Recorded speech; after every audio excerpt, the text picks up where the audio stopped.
All right, so welcome back to.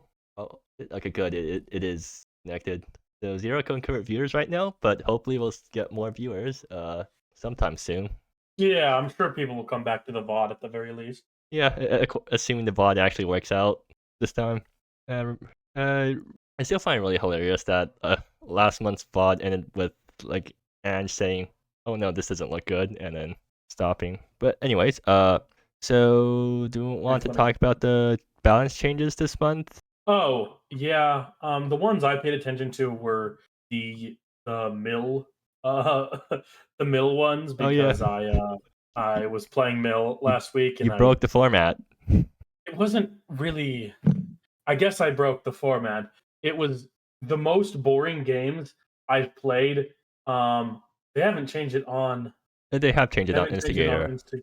Insta. Okay, so the images are changed. The Oh, text yeah, yeah, hasn't yeah, been yeah. changed. So Yeah, the text has not been changed, but Um, it was the 3 most boring games I've ever played, and then, like, a close game against the control deck, which is crazy because this mill is supposed to be more, interactable, but, like, it was just so, like, oh my god, that mill deck was fucked up. I'm glad it's been hit. I don't know if it's fixed. I still think a lot of the problems around it being very, a lot less interactable than it seems, and um, you know, being a little bit boring and lame and one note is still a thing, but I think it's definitely less played. So I guess it succeeded in that. do you think blank pages is still playable post nerf? Blank pages. Yeah. Um, I mean, you still have. I think Hoarding Crab is playable, and That didn't this is get better nerfed, than right? Hoarding Crab. Hoarding Crab did not get nerfed. Um, let me see exactly what got nerfed. It was Blank Pages and Spilling Secrets. Yeah. Spilling Secrets is now an end step trigger, which I don't think is strictly a downgrade. But Blank Pages I still think is good because on average, if you're playing some instance, you'll be able to do 4 per turn. Um, Especially with oh my gosh, I'm blanking on the name here, but the one that's like compelling pariah or something. Yeah. Um, but yeah, that one's. We also got Arita got reworked. Yeah. Um, Curse of the Tattletale changed because of curses. Then So Curse of the Tattletale no longer draws on ETB, which means that hmm, the curse deck is no longer as free now. yeah, They don't get as much free value now. And Dimensional Reshaper got nerfed to now also enter tapped, which means that the winner of last month's GP hopefully won't be tearing up the format again. yeah. What's it called? Dead Man's Hand is thankfully not a deck anymore. The deck is scary. But no, oh, it's still a deck. It's just like Dimensional Reshaper entering tapped is barely a nerf. It just makes the deck Yeah, slightly slower. I don't it see any. basically the main thing it does is it takes away the like one turn combo potential, which was one of the bigger issues. Like the deck itself is still very good because it does have the really good mid range playing with cards like Who Beats the Forge, but Yeah. getting rid of the one turn combo angle makes it a lot more interesting to interact with. Oh, Well, it also looks like trans. Uh, we don't. There's not a Dead Man's Hand deck in this GP. Oh, No. okay. I think people are overreacted. Also, Transplanted Citadel is now a 4/4, but that card's still really good. So yeah, it's no still longer good. broken. Just not broken exactly. Okay, but I'm surprised nobody submitted a reshaper. I guess that's sort of the post nerf effect where the deck's still good, but Yeah, I think it won a lot of games last GP off of the combo, and I think it made people forget how good it is as a like mid-range deck. I don't Yeah. think people have There's also forgotten. less people in this GP. There's only Okay, yeah, 19. I So think there's so every single month when the submissions are locked, there's like a flood of people coming into chat saying that they forgot to submit. I don't know why that is. I always submit the day before. I always submit like the first of the month if I'm playing. I ask you, when do you I think submit?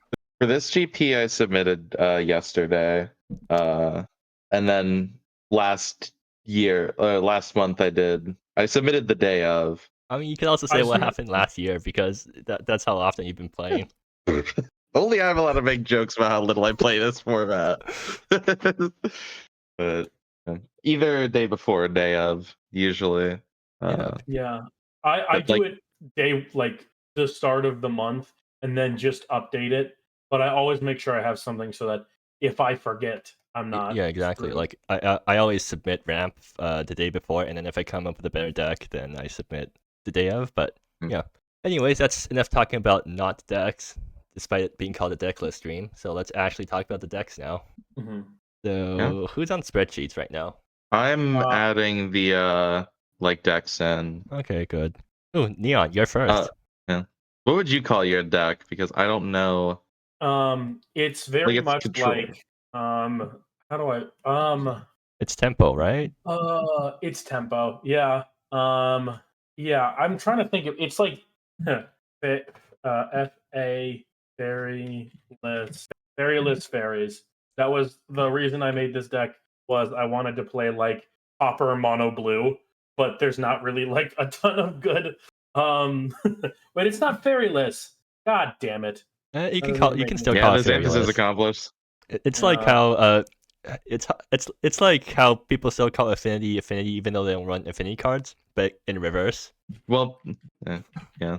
not mono blue either. Fuck. Blue black tempo. Tempo, frog. You don't need to over describe it. Just call it. Wait, what is it? Creature control. Okay, blue black. I just tempo. called it deck. I just put that in because it looks like a control deck and it has more creatures. We're just gonna call it Tempo Frog because I think that makes sense. Sure, tempo frog. I mean, that runs 4 frogs. Slippery assassin. Yeah. So, Shout out to Greninja. I want to main that character in Smash so bad, but I'm not a good enough player to do that. I honestly forget that they put Greninja in. I have no reference for that because I don't play Smash. Can you like at least make it less awkward for Neon? Well, I might as well go back to the deck. I suppose. Yeah, let's actually talk about the deck. So this deck has, just I believe if I'm counting correctly, 19 creatures that can counter spells for 2 mana. This really came in, or not even. It doesn't count. Seabreen doesn't counter spells, but Close enough. it does significant things like what's it called? It counters fetch things. lands. Yeah, it counters fetch lands. Yeah, this also has like a Cane Dancer package that I can counter stuff with Cane Dancer and remove stuff with Celestial Banishment.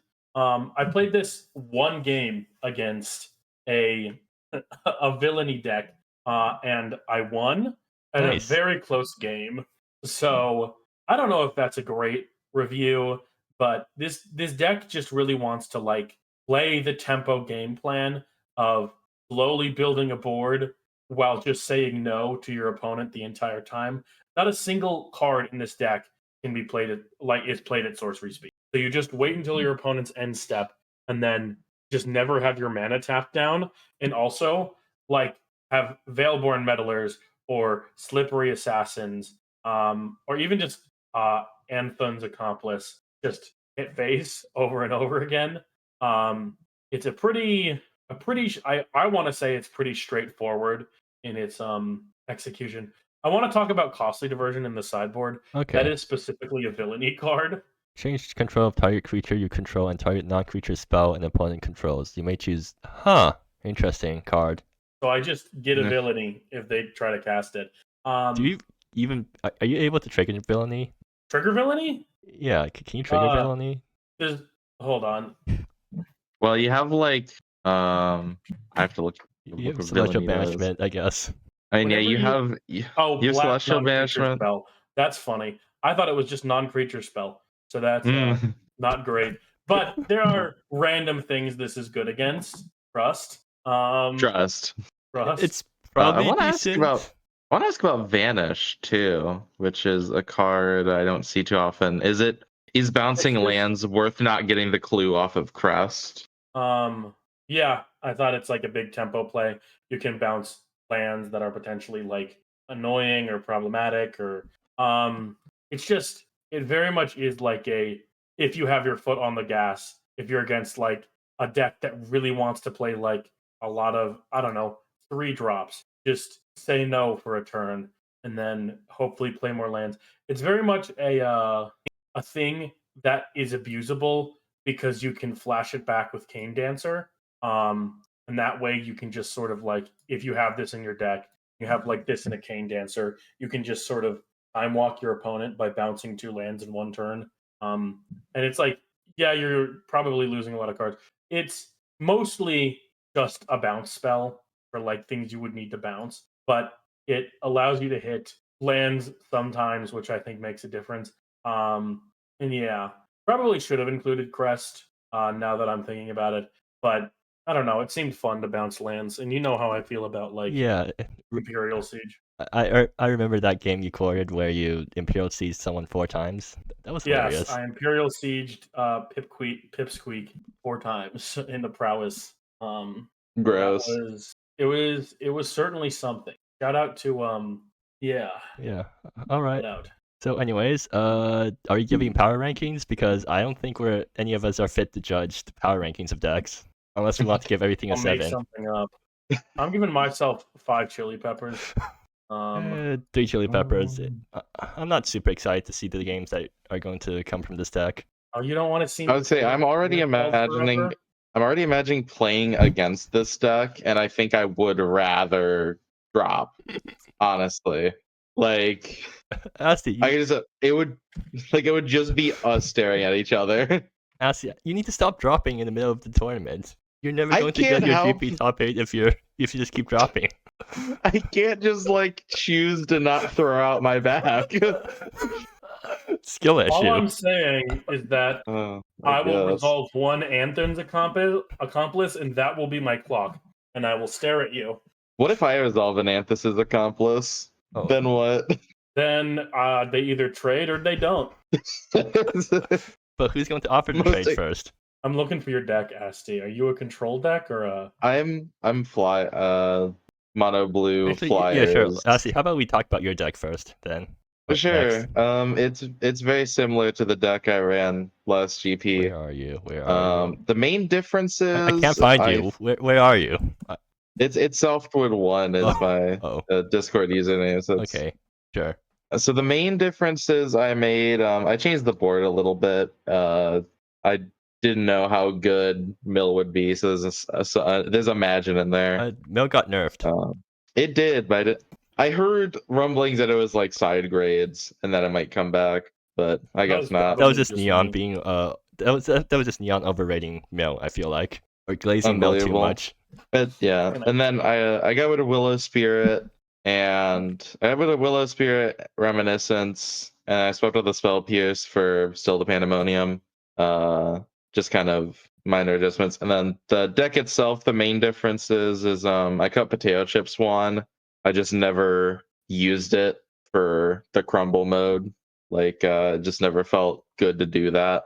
Yeah. So I figured I wouldn't run anymore, and then I swapped out Panya just because I figured the extra turn mode is not really the game plan of the deck. So instead I have another Gale Conjurant. Oh no, I didn't take out Panya. Never mind. I think I just added I changed the numbers on a little bit. I added a Crystal Catcher. Oh yeah, finally on Crystal Catchers now. I'm on Crystal Catcher. I forgot. No, I'm on it now. Okay, good. Glad to see that I was of help. I decided I wanted better ways to just having a way to deal with creatures. Main deck is nice, and then I'm also on Powder Scatterer now, just because there was a lot of situations where I'd have the mana for it, and having a straight up hard counter on a creature is nice. Because even Lofty Nile technically isn't a hard counter, and it's especially bad on empty board. So like if I have an empty board, I only have like basically 4 spikes. So having something that can give me a board and also let me counter a spell is I thought it was worthwhile. But yeah, very similar deck to last time. Tempo deck tries to control the board until I can get enough of a mass of flyers that I can drop a Far Wandering Guardian and kill in 1 turn effectively. There's other ways for it to win. I could like chip away, but that's the main strategy is just getting a big enough board and using Far Wandering Guardian. Are you Cloud Streaker sure. is kind of the this is the last card I'll talk about. Is the Cloud Streak is kind of the highlight of the deck. Being able to do stuff in speed, like Far Wandering Guardian becomes a like a combat trick. Crystal Catcher is a counter spell that I can use easier. I can sneak out like Crystal Catcher, like I said. A Crystal Catcher becomes an Invalidate, basically. Pretty much, it becomes a validate, and I also get out like Swarm. It's not as good now that I have more flash creatures because I took out the swans for Powder Scatterer, but I'll see. It did a lot of work last time, and the pump effect does make it pretty scary. Oh, I took out the Phantasmal Owls. Wait, you That's did? what I took out. Wait, isn't that like one of the better cards in the deck? Phantasmal Owl is good, but it's weird in that it doesn't further my main game plan of control at all. Like, it can hit in for a lot of damage, but I don't think there's like in the games I've played with this deck, I've never needed Phantasmal Owl. Interesting. It's weak on empty board, which is obviously the downside of a lot of these cards that are synergistic with the keyword. Actually, I agree because like the Flyers deck has moved from the aggro deck to more of a tempo deck now, right? Yeah, because you can do. And like I said, since my goal is a bigger board, like I need a big board for Phantasmal to be good anyways, and if I have a bigger board, I'm already winning. So I'd rather just have Far Wandering Guardian and just swing in that way. Like it just doesn't further my game plan really. Yeah. I'm surprised you didn't mention Crossing the Fog because I feel like that's a really important part of the deck. Crossing the Fog is the best card in this deck. I forgot about that. Yeah. It is basically Ancestral Recall, and it's Ancestral Recall if you're winning, right? It is Ancestral Recall if you're winning, but there's a lot of game states where I can go like Turn 1 Fairy Infiltration, which is also a really good card. Being able to make a creature and scry 2 at instant speed is really nice, especially for a deck that doesn't run that many lands and is very low to the ground. That little bit of draw fixing is really helpful. And then turn two, you Crossing the Fog, and worst case scenario, it's like look at the top 3 and put one in your hand. There are matchups where they'll have like an Exunt or a Teneration or something like that, and you lose your token, but you still have the scry. Obviously, again, not Ancestral Recall, but it's a perfect way to go from a board state where you need a little bit more advantage to a bunch of cards in hand that let you win. Like it seems like a little bit win more, but there's a lot of board states where you can have like 2 or 3 creatures because they're flying, they can't block them. So even if your opponent's a better board state, you can get the pieces to get back and control the game. Yeah. I think there's plenty of like board states where you're not strictly winning, but this does let you just draw 3 cards. Like you will often just have like 1 or 2 guys that are 1-drops that are just around. And it's like okay, let's move on from Crossing the Fog. Actually, one more question before we go. So, Asti, why Invalidate over Cosmic Sinkhole? I don't run any other colors. Yes, but you also don't run white, so exactly. I mean, it's one blue for a counterspell. No. I think Cosmic Sinkhole is actually strictly better here because it technically lets you play around Chalice of the Void effects because you can pay extra into the X. Do people run that? I don't know. Did Mercantile Accords get unbanned, or like is there a Sanctum prelate getting run? Actually, there is a really good reason why you would to do this in this GP specifically, and it's the fact that Slippery Frog cares about the mana value of the spell on the Slippery Assassin cares about the mana value of the spell. Oh yeah, right. Stack. You can pay 3 mana instead of paying. Right. Yes, I will pay 3 mana for a Force Spike in case my opponent wants to use Slippery Assassin, instead of simply using the 2 other mana to cast Lofty Denial on the Slippery Assassin. No, very wise. It also lets you play. It lets you play around. I will accept. It is strictly better in that situation. It technically lets you. I don't care. I just don't care. Glance. It lets me. Have people played Cursory Glance in the past, like in this calendar year? Wait, I haven't seen that card in years. Well, actually, no, it doesn't, because your opponent can just pay the 1. Actually, yeah, it plays into Cursory Glance. Okay. Anyways, let's actually move on because it's been 20 minutes and we're only on 2 decks so far. Okay, so should I move on to my deck now? Real quick, I'm gonna give my deck 5 birds out of 5. Oh yeah, right. I'll give you 5 chili peppers because I'm cheering for you now because I want birds to succeed. Oh, I'm dumb. Why?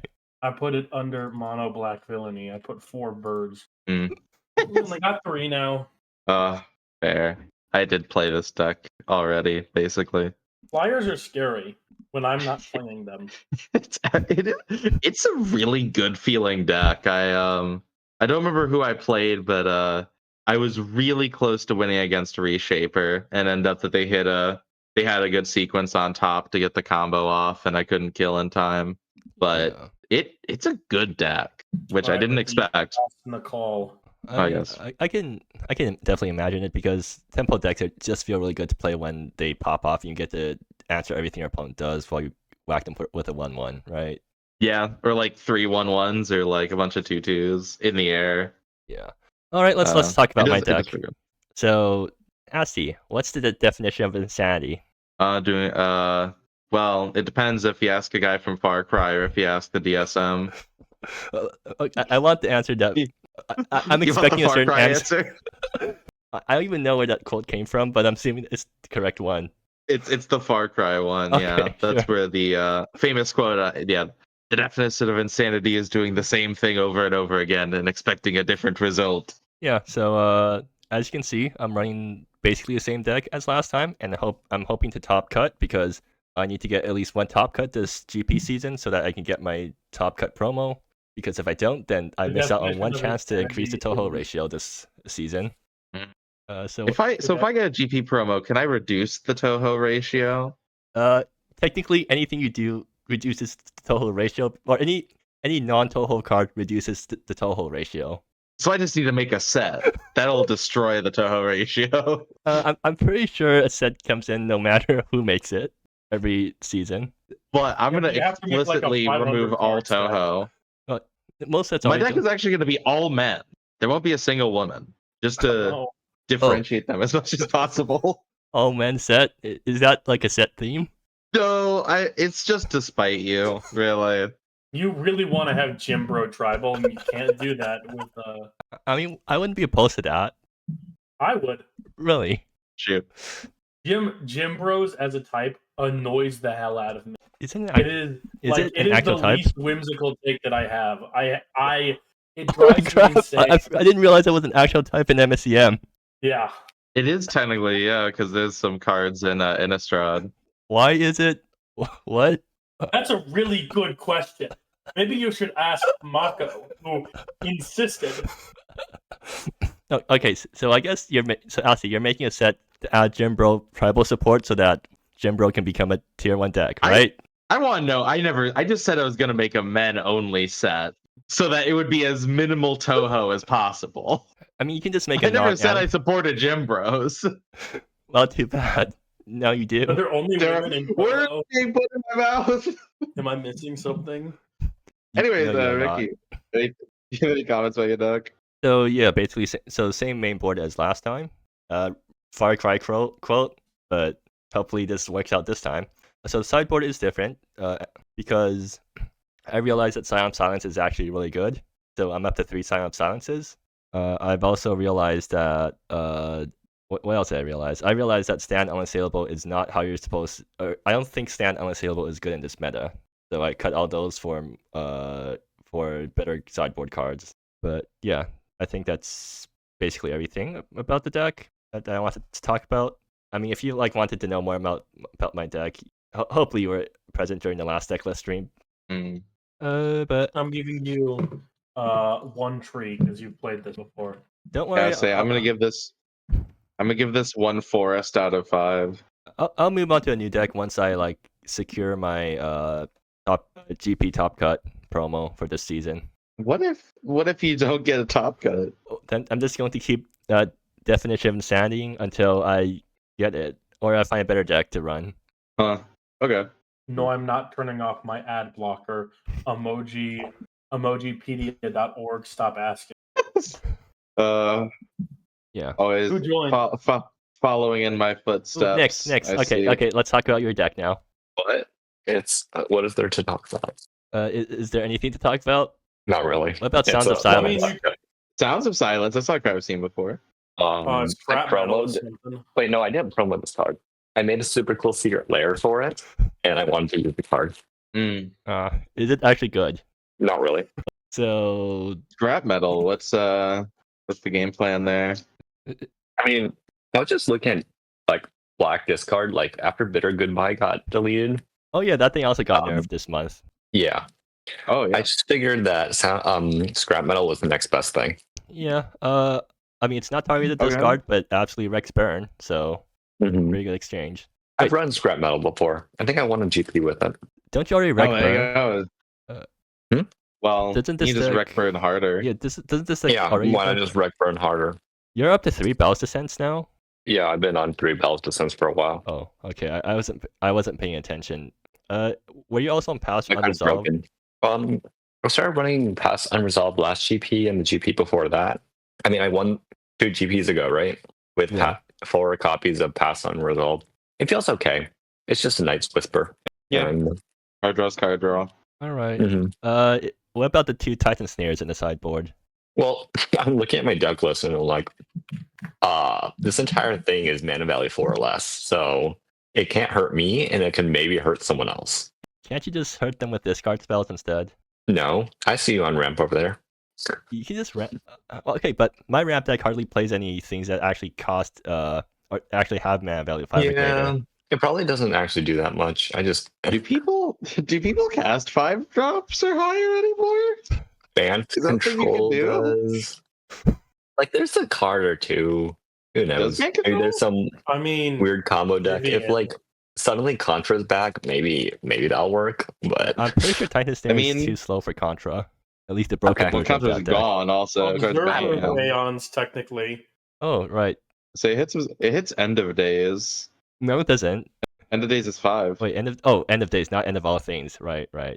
Yeah, no, it doesn't have all things. and no let's Aeons, see. I guess. There is some like, oh no, the Super Friends decks only run up to 4 drops. Mhm. Oh, it hits Sedason, and it hits a couple of Planeswalkers that people are running. It's I'm hitting. sure it'll come in handy. I'm pretty sure it just gets blown up if like it's actually important in that matchup. Yeah, probably. That's true. What is it? Yeah, 2 drop. It does do a Queen's duty. Oh, this Oh. is really what. Maybe it should be Wait, Forgotten Idol, but whatever. what I'm about not the like black planeswalker from? Oh, Kajuar Eye? Nobody's Yeah. running Kajuar. You mean Zanagan? I saw that. I saw him. I feel like I saw it. There's the Megalo Kraken. Oh yeah, that And- stops Oh it. yeah, that's a good one. Yeah. I think it actually probably matches up really well in the Megalo Kraken. I don't know how many Mhm. instances the deck has for an artifact. I agree. It actually kind of doesn't. It has like Sacralize main deck and Fuel for the Fire, but it's actually very low on options. Those are 5 drop. I mean, I'm running 11 main deck discard. I'll probably like clear the way for my own Titan Snare if it actually matters. I mean, that's the idea of mono blockability for the most part anyway. Yeah, fair enough. It's just clear all your opponent's removal and then play your threats. All right. Do we have anything else to say about the deck before I give this one chili pepper and move on? I would give it 0 chili peppers. I've been playing this for 3 GPs straight. Oh yeah. So what power ranking would you give the deck? Like 6.5. Only 6.5? Really? Yeah, I mean, Hmm. you saw last GP, there were 3 players running it and no top cuts. Yeah, that's because you got varianced, and also because Reshaper's Busto. And, oh yeah, Reshaper. Let's not think too much about Reshaper. Okay, let's just give everything a 7. Sure, why not? Yep. Except for me, who gets 8 Gorillion. A 7. I think the deck that's winning this GP is going to be Phoenix. Yeah, Phoenix looks fucking scary. Okay. Well, since you're talking about Phoenix, let's move to that deck then. Everyone else give your chili pepper rankings or whatever. Where's the Phoenix deck? Well, there's Engineer's Birds. 2 under Nick's Yeah, it's deck. birds. Okay, the decks are slightly different. Okay, so let's look at Engineer's deck first then. Yeah. Let's say I couldn't think of a good way to differentiate because there's 4-color Phoenix and there's Grixis Phoenix. Wait, there's 4 this color version- Phoenix. It's this one runs Nightmare Riders. you're not casting that. You're not casting that. Well, it's a 4th color, and it's an easy way to differentiate them. Okay, so Asi, does I that get- mean your Flyers deck is 2 colors because you run Invalidate? Yeah. Mm. Honestly, I just didn't. I forgot what Nightmare Riders did. I really quickly skimmed it, and I was like, oh, well, if it's for some reason I was like, oh, the arrow keep, if it's on the board, you get a mill too. Okay, they're trying to cast this. Well, that's And I crazy, did 'cause not that read the makes part my that it deck, only triggers if it's in the graveyard. That makes my I was deck like, 4-color technically then. Yeah, it's yeah, yeah. Celestial Banishment and Costly Diversion. I mean, actually, Cockroaches thinks it's 4 colors because Cockroach only looks at color identity when classifying, when like. You know, let's talk about Phoenix. Okay, yeah, let's talk really. about Phoenix. So the main card that has crept into these decks is Latent Potential. So target creature gets +X percentile on a turn where How X did- is number of instant I sorcery thought this cards card in the got nerfed. graveyard. Did it not get nerfed? It just, I know it hasn't. Latent Potential. It's really good, but I mean, I think Splash Cow was talking about it earlier. Is like there's like +3/+0 at 1 mana at instant speed. So you have to be pretty set up already for it to actually outpace that. Fair enough, but Which it's possible, but it's not like easy.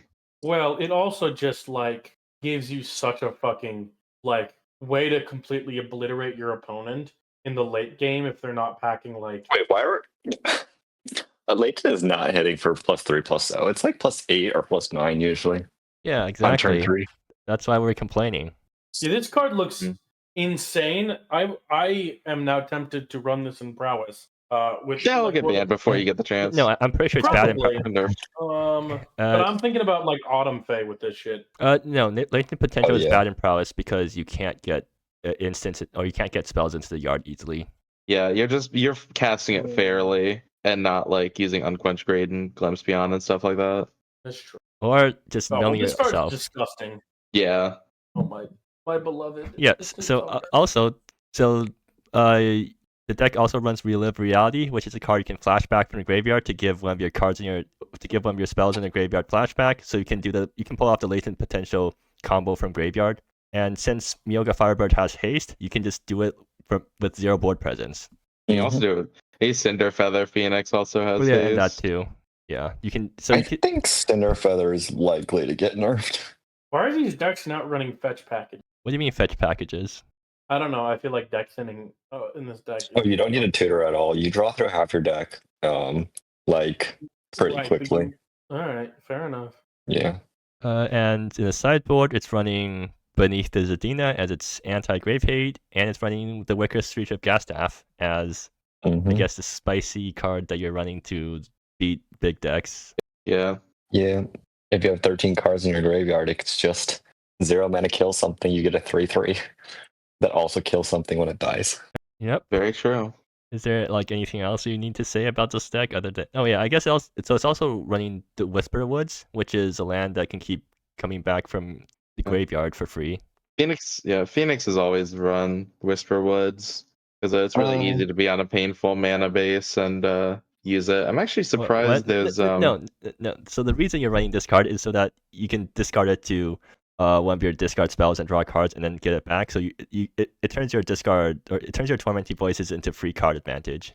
It's also super noteworthy that Whisper Woods is each end step. Yeah. So if you damage your opponent, like with Thunder, you get it back immediately, or like at the end of their turn. Yeah. Oh, actually, this deck is running 4 Distant Thunders. Okay, that's interesting as a discard outlet because I don't think you usually see Distant Thunder explicitly as a discard outlet in these sorts of decks. I mean, that's the only reason why you'd run it is if you want to. But I feel like these sorts of decks would prefer Tormenting Voices over Distant Thunders, right? Usually. I mean, Bolt is strong. It's not Grixis. It's only blue-red in the like mana. Oh. Yeah. For 1 bolt good and I don't know. I like Distant Thunder. 5 big booms. Oh yeah, right. I remember. Like you have a very special connection to Distant Thunder. I did. It was quite emotional. Okay. This gets is it 2 fires out of 5. Blue Red Phoenix? It's not 4 color.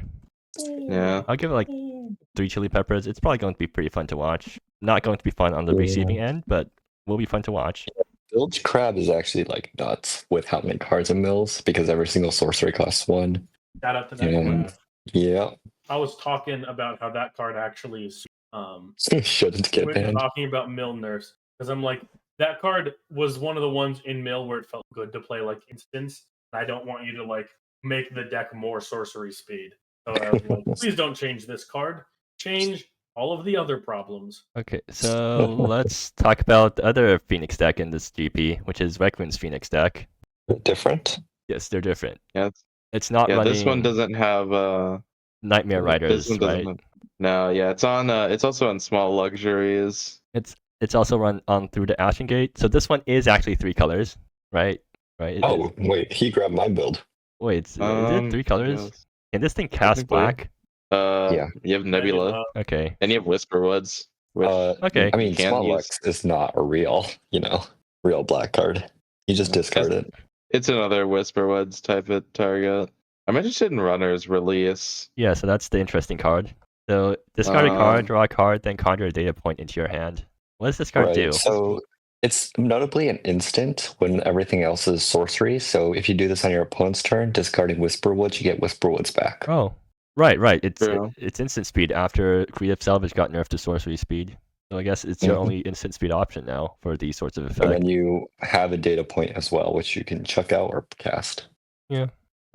Is there anything else? So this is also running Relive Reality plus Latent Potential. It's also running through the Ashen Gate. I guess they really want to get Mioga Firebird going consistently. Yeah, you can do it on 2. It's actually a little bit difficult to get consistent Mioga Firebirds with the Nightmare Riders card because you need to cast 3 instants or sorceries in a turn, and the Nightmare Riders version kind of focuses a little bit too much on mill and not enough on maintaining card advantage. Yeah, fair enough. So would you? Is there a version you prefer, or do you think? I like Requiem's version. Okay, so but Angener is very insistent that has been very insistent that Nightmare Riders is really good. Yeah, I can imagine. I mean, you can maybe a Latent Potential charges it up enough. But both decks are running Latent Potential though.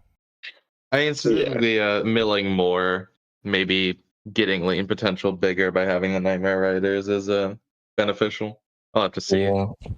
Yeah, and Very possible both these decks go deep though. All right, I'll give it 3 chili. I'll give it 4 chili peppers.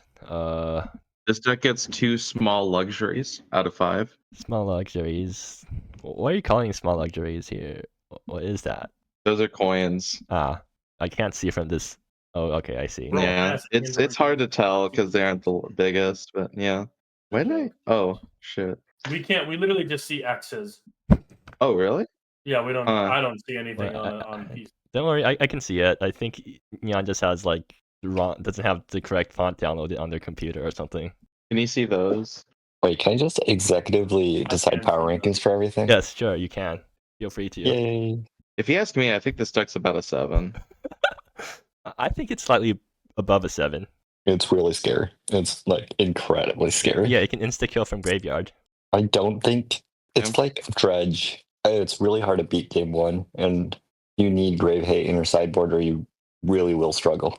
It's like kills you as fast as Burn or old Reshaper decks, and it also can go into late game pretty well. Yeah, especially Requiem's version, which is running Small Luxuries to have better grind game. Yeah, right? Yeah. You're like Requiem's version is never going to run out of cards. Mm-hmm. Okay, so anyways, enough talking about those decks. Let's actually get back to the rest of the decks going down. So let's talk about Scribble's deck now. There's a couple Bant control lists, but they're End of All Things, Lost Through Dreams, Recall, Stand Unassailable. It's all cards that you've seen before. It is still on a Johnny Enlightened, which I remember got a big rework a while ago and then fell out of favor. But I suppose it's still good enough to be run. Yeah, it's also on a Queen's Duty, which is a card that I don't think I've really seen before. Yeah, the idea behind this was to deal with the artifact spam that is Reshaper. Although now that Reshaper isn't getting run at all, it's a little worse. What? No, it's still really good. Duty was also it is kind of a meta pick. It's still a good card, but I think I remember because Scribble was explicitly asking like, what's a good way to deal with artifact and enchantment spam. It matches well into like curses too, but Ashley, do you know about the card from Canon Magic called Temporary Lockdown? That card was only good because Standard's meta was ruined. Like MSEM didn't have aggro like that. There's even only like one burn deck. Burn wasn't really a thing like that last GP. I think it was mostly for curses and like reshaper. It matches up well into those, and it's still good. Like it would do well against maybe. I mean, it'd be hard to resolve against like my deck or Neon's deck, but it would do a good job of clearing the board It there. wrecks my deck because half my ramp comes from 1-mana land auras. That's true, yeah. But Queen's Duty also looks really good into mill decks that people were potentially worried about. Yeah. Yeah. It would have been a really good meta pick last GP, and I think the couple of nerfs that people made, like it would match, like you said, would match up really well in the mill, but now people aren't running mill, and it would match up well in the curses. I was the only one running mill in the first place, so I think it was just me. Yeah. Which I also see the 4 copies of Pact of the Moon in the sideboard, which is pretty good against a number of matchups. Yeah, that card's always bust. That card always feels busto when I read it. Yeah, it got a little. I feel like it got a little overlooked when MC Fit 25 came out because but I think it's the only one of these fatigue cards that still is actually seeing play at all. Exhaustive Harvest is still seeing play. Yeah. By you. Rest in peace. My submission Liminality does not see any play. Yeah, Exhaustive Harvest. Squirrel played Exhaustive Harvest in one of their other Planeswalker control decks. I rarely seen it, but yeah, I remember people talking about it when it was coming out. But it's ban control. Yeah, it's ban control. What was Queen's Duty is actually a pretty cool card. Liminality. Liminality. I put it in voice channel. Yeah. Yeah, I like it in cube, but it's I like it in the cube, so you did your job. I like it in cube is like the MSCM version of saying it's good and limited. I guess the MSEM standard of I guess it's kind of like saying it's good in standard almost. It's like saying it's good in Commander. Well, that's if it was good in MSEDH. The Commander format that we totally have. No one's played it in months, but we have it. It has a channel, guys. You should check it out. It's a lot of fun. Have you been playing it recently? No one's been playing it recently. The last messenger there was 2 months ago. Are you trying to make people play it recently? I haven't actively been trying, but I would not complain if people want to play it. But no one's been playing it. All the people that kept it alive stopped chatting in here in like May. And then Okay, so before we move on, let's talk about Lumbering Thoctard in the sideboard because I've never seen this card before. It is a card from the cube. I think I've picked it once or twice. So what does it do then? This is a magic card. I actually I guess it's a matchup into control, yeah. Is it even can't be countered? Is it even good into control? I don't know. It can't be I don't know if it is. Yeah, right. I mean, it can't be countered, but I don't know if there are any accent. I'm not scared. Yeah, I don't think there are enough pure control decks. Like Tempo's a lot bigger right now. Yeah. Maybe in a very pure control deck, this would match up well, but Anyways, I'll give the deck 3 chili peppers, I guess. Yeah. Yeah, Lumbering Thoctard seems to be like what people already said. Okay, let's move on to the next deck because we're almost an hour and we've only gone through how many decks so far? 7. Yeah, exactly. Okay, let's move on to. I'll give this 2 Queen's Duties out of 5. 2 Queen's Duties. So that's just 2 Queens. Well, technically princesses. There isn't a queen emoji strictly. The description does say it could also be used to represent a queen or any other royalty. But all right, so let's talk Reshaper. about. Let's Reshaper. Is it running Reshaper? It take a while, yes. So they're not running the Reshaper combo anymore. Yeah, there's no Dead Man's Hand, no Reshaper, which no Dead Man's Hand, no Reshaper, which even like Reshaper is a versatile card still. I'm surprised it isn't in here, but the new big card from this deck is Adamant Engineer. So at the beginning of combat on your turn, up to 1 target artifact you control becomes a creature, and then this is too much text. What does it do? Turn. Oh. It turns something into a construct permanently, and it gives it a little bit of a protection. Yeah, you can pay blue to basically exile and it comes back, which you can blink it. Oh, you could do this Constructs are good, and again, that is not until end of turn. That is forever. So actually, kind of a crazy card. What happens if you Oh. animate Mechanus with this thing? It becomes a Don't legendary worry about artifact, it. planeswalker creature. Okay, yeah, that. But also, when it takes damage, you have to remove loyalty counters from it, and when the loyalty hits 0, it dies. What if you blink it in response? Then you blink it in response, and it's back as Mechanus. Then it gets exiled and comes back as a planeswalker. Very Yeah, simple. exactly. So you can just use that to reset Mechanus. That's actually pretty cool. You can use it to protect Mechanus for forever, That is actually. true. Wait, that's No, actually until kind of Admin mean. Engineer dies. Oh yeah, because if they try to swing the Mechanus, you just blink Mechanus. Now, Crap. Power Jam? I don't know. Or main deck in Power Jam in the big 25? I don't know about that one. I respect it, I guess, but also what? Maybe they think they're still a combo deck. But what? Maybe they have some way of just looping. trying to be like a bad time walk. Yeah, I suppose. Sure. It's not like it doesn't serve as anything of a deck. So I don't know. I guess it's Power Jam. Okay, so what does Harvesttide Nemesis do? Because I've never seen this card before. Whenever one more tokens control enter, it gets a counter. Reach Trample Ward 2, so it's got a solid selection of keywords. It's one of the better targets for Adamant Engineer, but also, yeah, you get a bunch. It's already a creature, so you're not really getting as much. You're right. You're making a construct that can grow and has Reach Trample Ward 2. That's true. I feel like if it was that good, it'd be more than a 2 of though. Yeah, it's not that good. Yeah, like the main thing is, I mean, there's a decent amount of token creation because Bodega makes tokens, Ubisa Forge makes tokens, Unmarked Vials makes tokens. Mechanus makes through the Ashen Gate. I feel like this thing might be better to focus on Harvesttide Nemesis. Like Ward 2 is a big deal. That's a decent amount of Ward 2 on a 2-drop. You can't deal with it. And then, like you said, you get an Admin Engineer, and then it turns into because it's like it just gains. So you give it a protection effect, you're giving it a huge buff to its base stats, and then it also still scales, and it also has trample and ward too. Like I'm surprised it's only a 2 of. I feel like it would actually scale pretty well.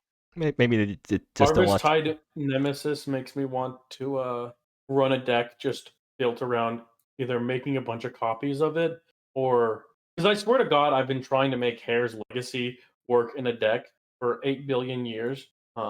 And that'd be funny. That's how that would happen. Is I make like a bunch of token copies of Harvesttide Nemesis, and they all get bigger. I think that's just the worst version of some other deck. Yeah, probably, but sometimes you have to live a little, you know. Okay. Anyways, also, interestingly enough, it's running iteratively. It's running iterative design in the sideboard, which is another card that I've never seen before. Iterative is insane. Don't know how I feel about that.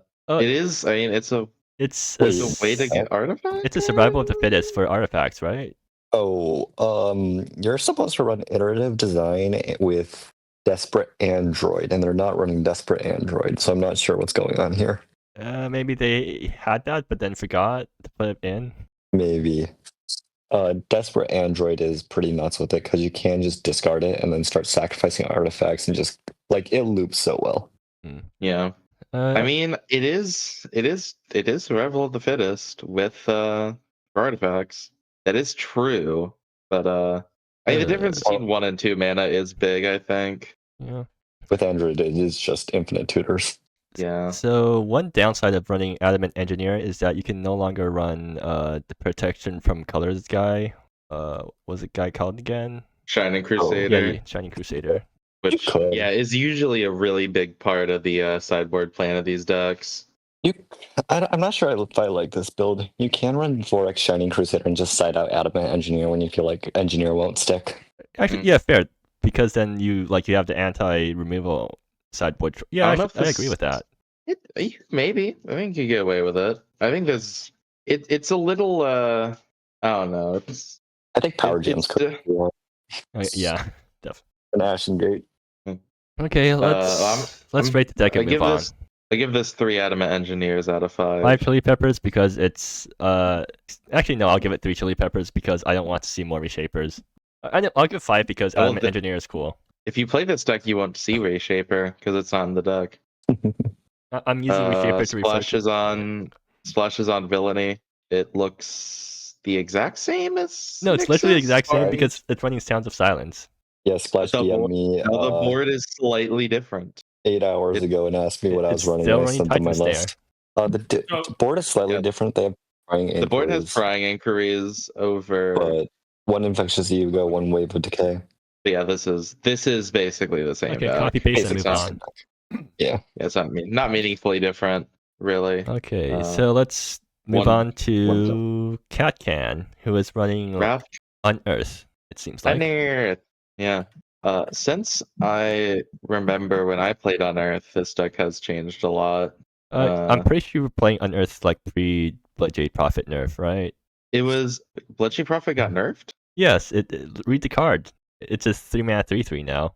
Wasn't it always a 3-mana? No, it used to be a 3-mana 4/2, and now it costs 3 life per card instead of 2 life per card. Since when did it cost? I thought it always cost 3 per card. No, What? this card Let's got see. changed. It used to be a 4/2. You know what Ricky Okay. said. Let me look up when it got changed. Hold on. Let me look. You played longer than me. How are you forgetting this? Well, for one, because my memory isn't too good, and 2004. okay, I'm genuinely looking at MSEM news. It got changed in April of 2024, so it's been a year. Yeah, exactly. But this card has been I around don't remember. forever. I don't remember what they had for breakfast yesterday. I don't remember Hey, nerfs Ricky, I from a think year you played ago. Well, me neither, but I remember what the cards were like a year ago because because apparently remembering what MSEM cards do is more important than remembering what I had Cool. for breakfast. Say, I remember like the people in my life and like what they mean to me, but whatever. Yeah, you're probably Sorry. not authentic enough in that case. I feel like I was a little more mean spirited than I meant it. But... Not autism, Max. Okay. Anyways, yeah. the beta editions are from Petal's Will to Distant Thunder, still very good. Deformed Sandy, very good. Creative Salvage, very good. Well, Creative Salvage is, well, I mean, yes, I guess it's still pretty good. Yeah. Any Unearthed deck like sees ways to discard cards. Like Deformed Sandy, Distant Thunder is like the package. It's running Ambitious Necromancer, so you can get the turn 1, or you can get the turn 2 Ambitious into one of those 2 cards, discard something, bring it back immediately. Like that's the nut draw that you want. Yeah, then you have there's a little bit of there's Treacherous Warden. There's a little bit of discard synergy. It's on Karatai, which is kind of the like when I play a discard card, it gets counters. If you have no cards in hand, it gets keywords, and then it has like Horsemen of Famine and Centuries of Despoilers, which are both cards that make people discard, along with Deformed Sandy. What also the self-discard. Despoilers do again? I've never seen this card before. Sentryza is nuts. Yeah, when it enters, you can discard your hand to draw 2. It gives other pirates and rogues +1, and once per turn when you discard a card, you create a pirate token. Yes, I can read what the card does, but what does the card do? I don't know. If you I've can never get seen it played. 2 of them, you just make a billion different pirates, and they're all like extremely large and impossible to deal with. Oh yeah, I can see that happening. Yeah, you just have like 2 3/2s, and then you have constant forms of discard outlets. Mm-hmm. I think the other card, it was like, this card got nerfed. It was like Performer of Ambition or something. Oh yeah, Performer Bench. I remember that card getting nerfed. Yeah. Famine is basically the same card, I think. No. It's better than what? Well, excuse me. It's better than Performer is now. Okay, yeah, fair. Because like the main nerf to Performer was that I think the discard moved to a phase instead of on attack, which meant that you had less control over when the discard happened. And now with Horseman, it's back to being on attack. Yeah. It's not as good as Performer used to be, but it's better than Performer is now. That's still a downgrade. Okay. Yeah.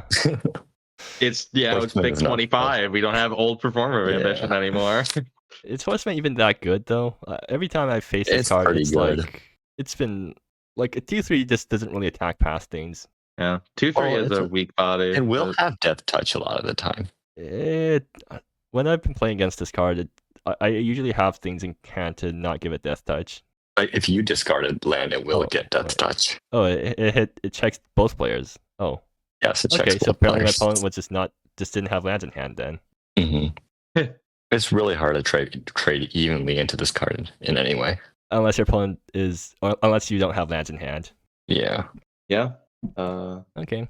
Anyways, I guess I'll give it. Is there anything interesting in the sideboard? I mean, there's some off-color unearthed targets in the sideboard, but otherwise, yeah, I'll give it like 4 chili peppers and move on. I'm giving this 4 unearthed graves out of 5. No, it looks like normal graves. Sorry, there's no zombies. There's no Day of the Dead zombie poking its arm out of a grave emoji. I've been asking for years. You know what? They look like Maybe there is. to me. No, there isn't. Yeah. It sounds like you need to fix your computer, Neon, because I see graves. You see the Unicode rectangles. I do see the Unicode rectangle.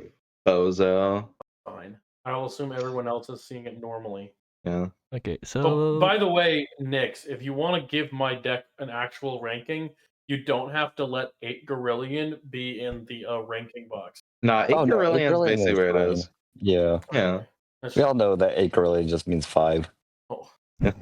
Well, let's move on to Epid is running. Who is on mono red bird? Neon Claw Burn.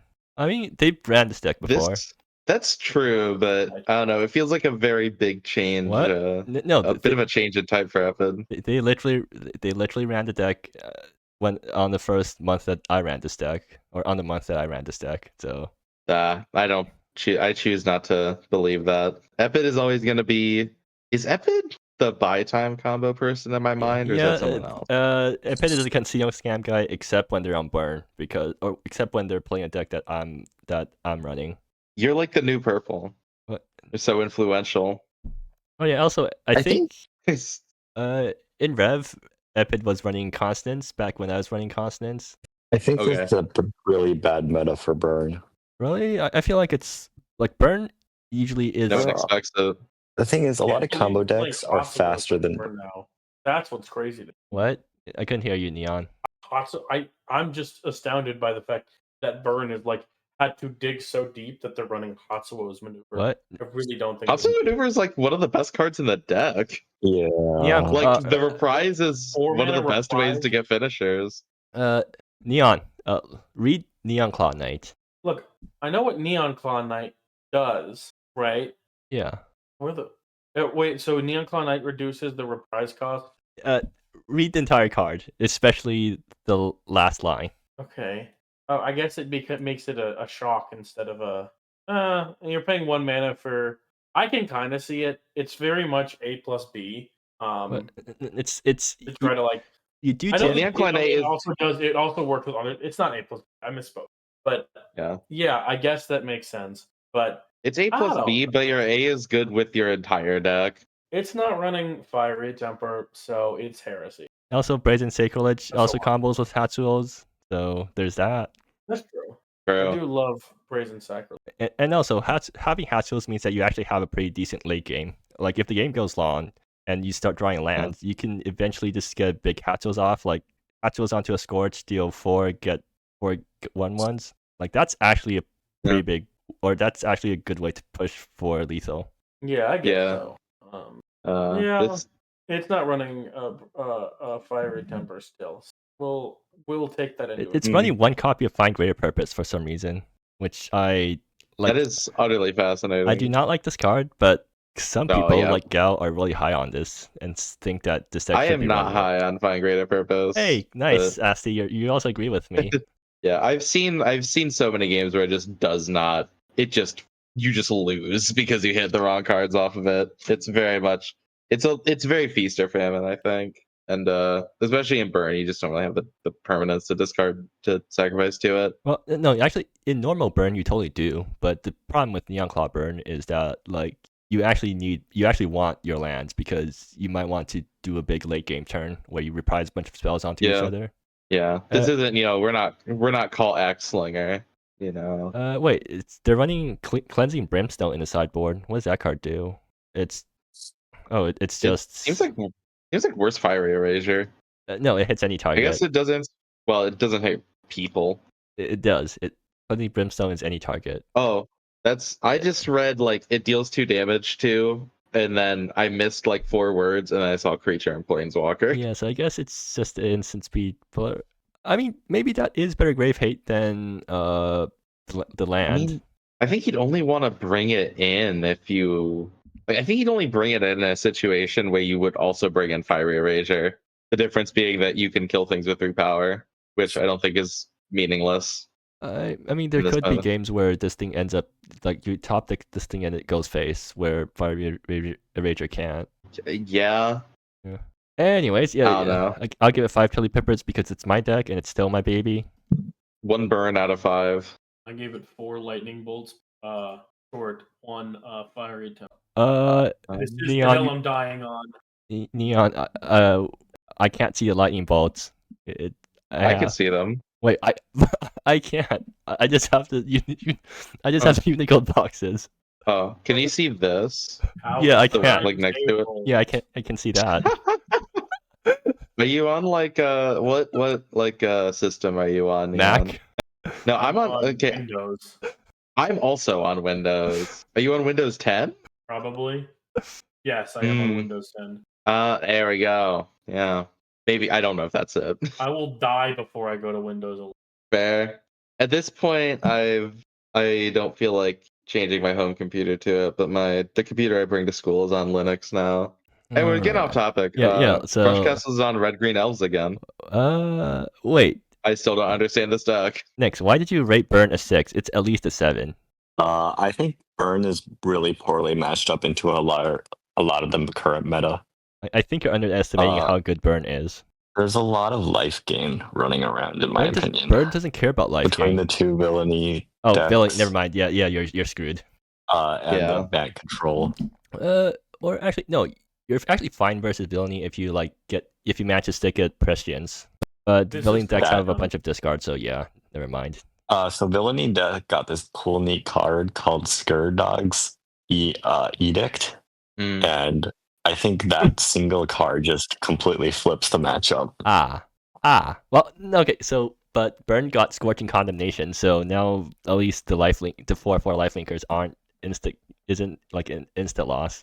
I mean, it's not unwinnable for Burn, but it's really, really tough to get through. Okay, let's move on to Crush's deck. Especially since Edict has a flashback side. Yeah. So it's he looks very similar to the last deck. There are Did good Crush win a game or win a match last GP? I did not check. I wasn't paying attention. I was too busy with field test. Pulling it up. Crush did win a game last GP. They were 1-3. It was a bye actually. Never mind. They got a bye. I like the idea of the deck. I just don't think it's at the right. It's at the power level. I think of MSEM. Yeah. I think the only good elf deck, maybe there's something with the Rioters, Vasil Rioters, where you get support cards for elves, and then your Vasil Rioters deck. Maybe? And also Rioters does not say shuffle into main library, so you can shuffle it into an archive. Just archive shenanigans of Vasil Rioters, just straight up elf ball is not quite there. Just tribal decks in general, and a lot of the issue is cards that are only good if you already have a board. So you get board wiped at any moment and you just lose. If you match up in Queen's Duty or End of Days or you have Llanowar Exemplar. Afterlife Take This Due. I really don't know why they're running 2 mana dorks. Me neither. I will accept Asalia is a good card, but this is not an Asalia deck. Asalia is not an elf ball card, and Ithilene doesn't really make sense in this deck either. Since technically you can haste out one of the 5/5 Fard Answer Luge, but you could. It's also running Killanor with Land Tracker, which I'm pretty sure is supposed to be for limited. Definitely a limited card. Yeah, why are you making? Why do you care about Elf Scout tokens with prowess? You're on 4 sorceries. You don't care. I guess you just care about the landfall. I guess. Not even running fetch lands. Yeah. I could see this deck winning games if you get Celatine and they don't deal with it, and then you cycle through all your elves. Or you like got Madrix Harrier and get the God flips off that. Yeah, but I don't think it has enough card advantage to take any sustained fight, and it's not fast enough to kill really quickly. Yeah, so Yeah. let's just give it one chili pepper, or I'll give it like 2 chili peppers for the effort, and let's move on. That one elf, because I've seen this deck before. Is that an elf? Is it not a dude? That's an elf. Oh. That's an elf. It's really, again, it's hard to tell because it's small, as small as it is, but like it is an elf. I should just increase the font size, or I should just zoom in. Yeah. I'm rating 3 elves to be contentious. Sure. Ooh, I like contention. Yeah. Hertzie is on what they call Arita Yuri control. So where's the which Yuri? is, I think Visage of Emeria and Arita. I'm not entirely sure what the exact synergy between them is, but I think it's just like Okay, it's not the duo. Yuri planeswalkers are duo is not women, them, but yeah. and like Visage of Emeria is designed to work with other planeswalkers. Arita's I like don't know. also canonically not straight, I think. I don't read the canon, so I wouldn't know. I think it's Arita and Felice who are the pair, but I'm not sure. What? I thought Release are. I thought they're enemies. Yeah, enemies to lovers, whatever. What? Does that actually happen in the story? I don't know. It's like Has anyone read this lore of these planeswalkers? This deck is a spirit script deck also. Yeah, so it runs a spirit script core with a really nasty combo in Arita plus Emeria. Which lets you take infinite turns, right? Yes. God, it's one of those decks. Wait till you see the next one. Is there anything? Oh, Yazag, Alpha, and Omega. What's that for? It's for if someone's running a mill deck. Yeah. I see. Yeah, this is. I mean, I'm surprised to see Call of the Huma. I didn't think that was a card people really ran. It's pretty good. Yeah, I think the hardest part is that Jeskai colors are a little hard to use, but it's quite good. Yeah, you kill something, bring something back. It's pretty good. Yeah, you can grab your Aritas back. You can grab your very Visages back. Yeah. Oh yeah, there's so many ways to tutor Arita. It's a card I have seen a lot because I like looking at 3-color cards on Instigator for deck list ideas, but I've never actually seen it played. I think it's good. I think Seto-san's only here because for the Yuri title. I'm not sure. No. This deck is running for primary. So this deck is running. Primary synergy is between Emeria and Arita. That's the Yuri. But you go, Ricky. There's synergy between these? That's the combo. Is Visage lets you activate additional loyalty ability planeswalker you control. So you get enough emblems, and then with Arita, you can just plus it, and then you get enough counters on it to take the extra turn. And then you just do that until it gets like 100 counters, and then you use the -X, and you deal like 100 damage. So the deck also runs. So this deck runs 4 copies of Sworn Cohort, which I think that's why they're running 1 of Planeswalkers to fetch with Sworn Cohort. And I'm pretty glad that they're running this card because Sworn Cohort is a card that I'm pretty big on. As you can tell by the fact that I promoted it during last season.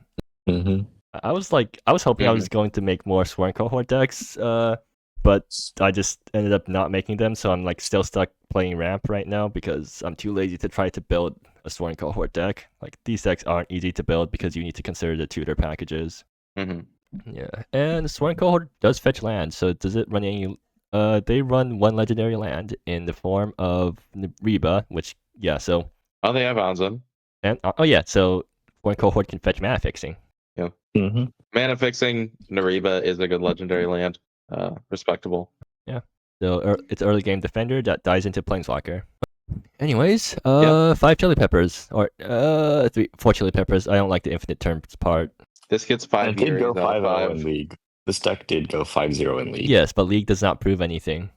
That's true. I also went 5-0 in League with the deck that formed horribly in GPs because everyone was on League decks instead of control decks. God, I love that. People in League just run nonsense, and then everyone just beats. Out of 5. What, Neon? Oh, 5. Well, excuse me. I only found women holding hands. Fuck. Shout out to emojipedia.org. Damn it. I will not be turning off my ad blocker.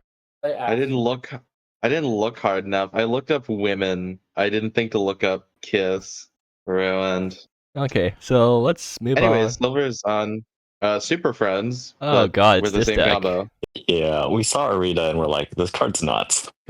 So I ran into this I'm not deck in League. Basically, it's looking to use Barton's Journal to give your Barton's Journal and Internal Ori to basically give your Planeswalkers extra loyalty. So Lady Hafid, which is a Planeswalker that I've basically never seen before. Then turns out this guy has a really annoying plus ability, and also a really Yeah. annoying -4. Mhm. Yeah. Yeah. So Then there's a neat Headwind card in here, Log- Glimpse the Pup. It's been a while since I've seen Headwind. Man, that's yeah. That's a classic right there. Headwind is also really annoying. If you It's can, so annoying. if you can pump its loyalty somehow. Mhm. Design an Azorius Planeswalker to not be the most insufferable stacks piece imaginable. Challenge level impossible. 99.9% of designers fail Azorius level. Yeah. If you land like Ameria or Barton's Journal or even Orrery, a number of your planeswalkers just become like skip your next turn, opponent's next turn. Repeatedly, mind Yeah. you. Yes. For tutors, instead of Sworn Cohort, which they have 4 of them sideboard, they have 2 copies of Paragon of Haberdashery and 3 copies of Glimpse the Puppet Strings. And 4 Emmas, right? Like that's And also 4 Emmas, that's yes. also technically a somewhat of a tutor. Yeah, so you're running like 30 legendary cards here. When I play against this deck in League, they played Emma and flipped a single land. Oh, that's a skill issue. Just flip better. I feel like Emma keeps Emma feels insane, but every time I've seen this card played, it just whiffs really badly. Oh. Mm. Neon, They I have can't 3 hear copies you. of VL, which has an lockdown with Uno. Yeah, where is it? So there are lines where you play VL, you play Uno, and the 2 lock down the board, while Uno ticks up a few and then just dumps all the counters onto Arita, and then Arita just goes infinite. Yeah, I mean, even if it doesn't go infinite, Oh yeah, taking 3 turns or 2 turns even is enough to win the game. Not even enough to win the game, enough to tilt your opponent into conceding. That's true. That's also true. Yeah. You just got to make your opponent mad enough, really. Mm-hmm. So something that actually randomly is really good against this deck when I play against it in League is random untap effects. Like, did you realize that Kurnock can untap creatures in addition to lands? So imagine you have a 5/5 Pale Scatter on board, and your opponent taps down your Planeswalker or taps it down with their Planeswalker thinking they're safe, and then you drop Kurnock and plus on that creature, and that actually gets through your skip your next untap phases because that would work. Because it's not stun counters; it's just directly skipping the next untap phase. So Kurnock plus untaps your thing and then swings it, and then Rova. If you hardcast Rova, it tapped everything, including your creatures, including your giant tap down board. Mm-hmm. So yeah, very powerful. I wonder if I wonder if we're going to run into a situation where the deck thinks it's doing super well and then just randomly dies to random untappers. I don't think that's the case. Kernan's the only card that I could think of off the top of my head that even does this. I mean, Rova. Like, I don't think. Okay, that's. Like, the Planeswalker deck does not run counter spells, and they don't really stop your ramp. So you just ramp up to 7, get a big tap down board, and Rova them. The Planeswalker deck has 3 Cosmics. Okay, well, against ramp, I mean. Like, Cosmics are really yeah. annoying. But yeah. I think this deck could win the GP. It's both these Arita decks are pretty nuts if they get going. Mm-hmm. Yeah. I'll give it 5 Chili Peppers because it's running the good art for a Sworn Cohort. I mean, I would have given it 5 Chili Peppers anyways, but I noticed that I was running the good art for Sworn Cohort, so Mau is unrelated, but is there any card that has Jinshi art on it yet? What? Is there any card in MSEM that has Jinshi art on it? I don't. Can someone else answer that? Because I do not know. What Apothecary Diary? The guy from Apothecary Diaries. Wait, hold on. Isn't Sworn Cohort not? Is that like not Apothecary Diaries art? Next, look at who made the promo. Oh shoot! Wait, is that Toho art?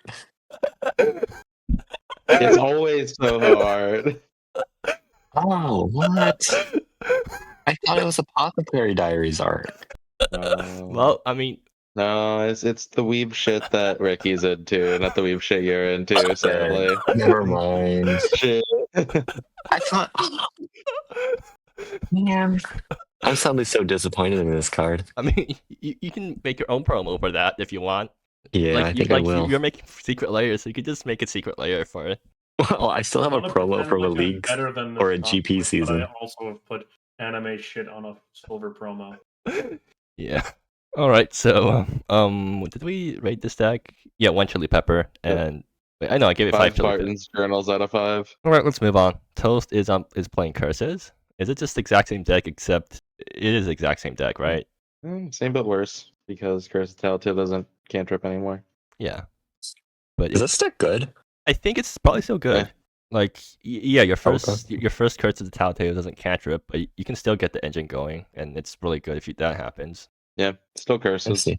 It's definitely Uh, significantly worse now, though.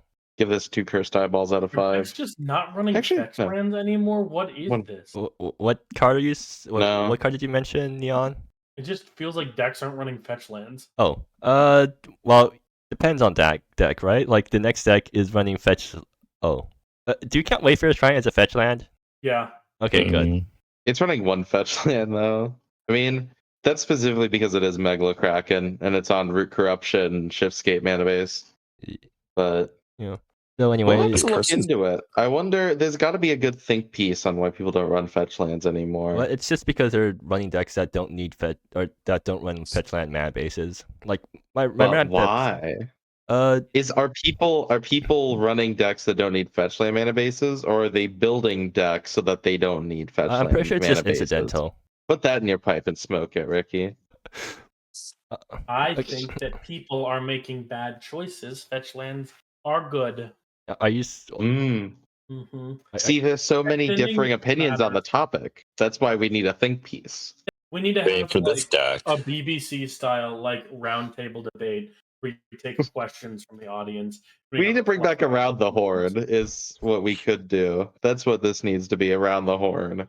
Where We got Yeah. 4 people. It's almost like enough. We'll bring back that the, is enough for Around the Horn. I mean, we're lacking a host, technically, but whatever. I could be the the host. other modern podcast. I mean, yeah, we could do it with 3 people. Anyways, Anyway, yeah. So we looked at the curse deck. Megalo-Kraken. So we're moving on to the Megalo-Kraken deck.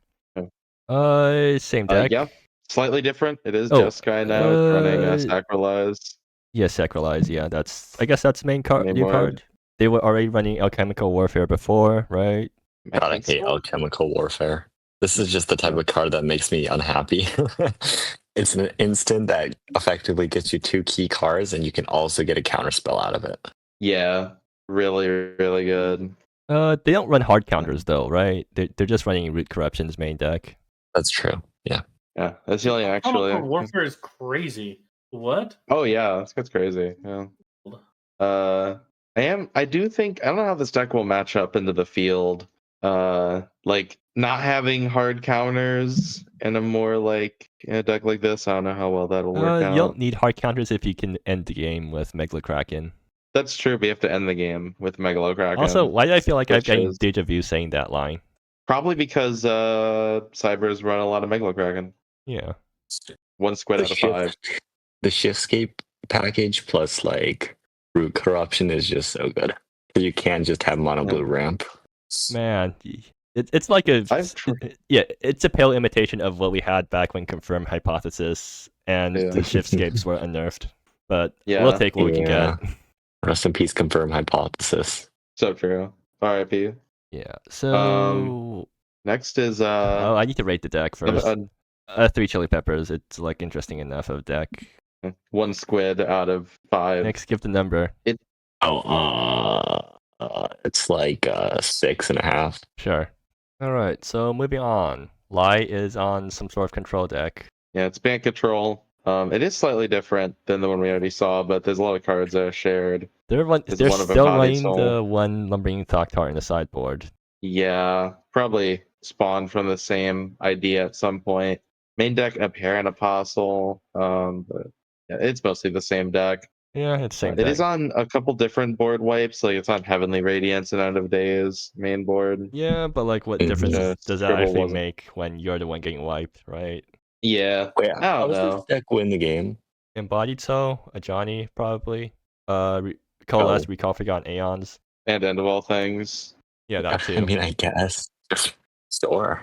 Yeah, it's definitely a slower win. I mean, any deck that's on like Monument of Queens isn't trying Oh to yeah, win Monument at a is fast also a win pace. con. Yeah, I guess. Yeah, It's very. just, if your opponent sticks something, you have a really tough time dealing with it. What? You have End of Well, All just Things. put. Yeah, you've End of All Things. Okay, I mean, You have out of I body guess. experience. You have 4 board wipes. No, I'm just like thinking, if you're the elf ball deck, you just spam elves every turn. Can this deck really keep up? Yes, you get board wiped. Yeah. You just board wipe, yeah. Oh, I got. Yeah, I mean, The You're Queen's running Duty two. is in Yeah, this you're running deck. 2 Queen's Duties. And you get 2 more after boards, and you probably bring in the End of Days yeah, too I'm against not those very spammy high stuff on like these that. ban control lists. Also, I'm surprised Lai is running this list. Lai has been like the consistently turbo, fastest, most degenerate combo deck you can kind of player. I think they're Well, just trying to atone for their sins after wrecking the format a few times. By running control, Yes. go play Yeah. Burn. Go Burn, be a but you said Burn is wholesome bad. Burn player. I will now play multiple That's besides the decks. point. Lantern Control. What was that? Or Leon? go like Ronaldo. I said to atone for playing the evil cringe deck Mill, I will play Lantern Control. I think people would actually get hyped if I tried to play Lantern Yeah, Control. Lantern because Lantern's bad in this format. Like Lantern is Yeah. hype when it's bad and groan inducing when it's good, right? That's how these sorts of decks work. What was that? Yes. Lantern is hype when it's bad in the format and cringe when it's good. I think it's still Lantern's always cringe, actually. Yeah. Okay, but Like at I least love Lantern Control, but like if I have to sit down against it, I don't know what I'm gonna end up. Well, on it's the same thing we talked about with Hertzie's deck, where you just have to like. You mean Silver's deck? No, Hertzie was on Turbo Fog at some amount of GPs Oh, ago. yeah, that one. Okay. And it was brought up during it, like, you just have to learn to concede. Yeah. Like, which obviously there's some part of that that's instinctively like, don't concede if you don't have to. Like, but at some point, yeah, they just have it. They just have you People in a just situation you can't win. It's gonna take several more turns, like many more turns for you to actually lose. All right. Is that it? It's not bank control. We're not on the mono white token control. What? It's not a control deck. Mono Nasty. white tempo Just because tokens? something is mono instant doesn't mean it's a control deck. There's counter spells. There's instants. I played It's this deck control. Good to know last that Flyers GP. is a control deck. I mean, it is. It should be tempo though. Yeah, it's I'd call tempo. it token tempo. Stop calling tempo control. That's not what it is. It's aggro What's the control. difference? You don't have board You wipe control and the queen board, blocker. like whatever. It's aggro control. Every deck is control, actually. If you think about it, every deck's trying to control something. What about what about uninteractive combo decks? Uninteractive combo decks are trying to control the stack. What if it's like controlling your combos? opponent's life. What? I need an example, really. I mean, like the Reshaper. Reshaper is. I mean, I would say, well, Reshaper the deck is trying to. Okay, how about Control the how about board, like Casino Scam? No wait, that's also a control deck. Yeah, it's trying to control the turns, really. Is there like no really busted control deck? Every busted combo decks in MSEM? There's probably been in the past. Okay, anyways, I let's just can't think about let's move on. So mono white token. It's called mono white The Storm soldiers. deck, right? Know what these guys are called, Asti. Oh my god. It makes a lot of things that aren't soldiers, okay? Yes, but fair. Mono white soldier tempo. But Because when I hear mono white soldiers, I'm thinking like just tribal or okay, typal. fair. It's I'm not thinking like tempo deck. fine, mono white tokens. Anyways, this deck's still really good, I think. Yeah, I agree. Bioluminescent display is kind of busted. It's like right on the line of maybe it needs a nerf. No, I agree. I'm still no. It's fair. It's just it really feels bad when it happens to you. But I'm sure it's fair. I think it's really riding the line of fair and not fair. I don't know if it needs to get nerfed, but it's definitely on the line for me. I don't know. I was able to obliterate this deck with Mill. Like You obliterated a lot of decks with Mill. You did I kill understand everyone that with Mill. conceptually, but from my perspective, when I'm playing Mill, they did nothing for like 5 turns, and I killed them. How You did you took not me out of the die? GP last month. How? Like they really did not present anywhere close to lethal board. It did not interact meaningfully with the things that I was making. It just feels like I feel like this deck loses pretty hard to like burn. Well, I don't mean, know. actually, Maybe not burn. I think it's probably a fair matchup against Neon Clawburn because Neon Clawburn can easily clear small things, but at the same time, it doesn't really want to waste all its time clearing small things. Oh yeah, and Mhm. never mind. Instant speed blockers is a huge problem for Neon Clawburn. This is a good. It's good anti-burn. I'm just thinking like I think the problem child of this deck is Sunrise Prairie. The Sunrise cycle will just we're realizing now how broken it is. Okay, yeah. yeah. Every time I see this card, I'm like, for like this cycle of cards, like I joined in late, and I'm like, these have existed for a while. They must be fine. But I think people just have not been using them right. It's kind of Yeah. hard to I build a really deck. should be running the blue one in my I- deck. I didn't even think about it though. I really should be on the Sunrise lands in my deck. That would actually be really good. Yeah, fair enough. Other than that, they're running 3 Yeah. Scion of Silence in the sideboard. See, Scion of Silence is a soldier. So we're children. I don't know. Like, What? Other than that, they're running Tenuous Existence, which I like because that's a card I designed. that's OG right there. That's OG card. Okay, anyways, I'll give it 3 Fortunately Peppers. Like, it's interesting enough to watch that deck. Is there a knight? There's a surprising lack of soldiers, honestly. Oh my god. I think you have to Little look up. Blank's running Eerie. Okay, what is that? What did you put it there? I cannot see. Standing. That's just a person. okay. That's just a dude. I give this 1 military decoration out of 5. Sure. And then we have legends. Yay! It's They legends. They cut Asalia, the new Asalia's in here.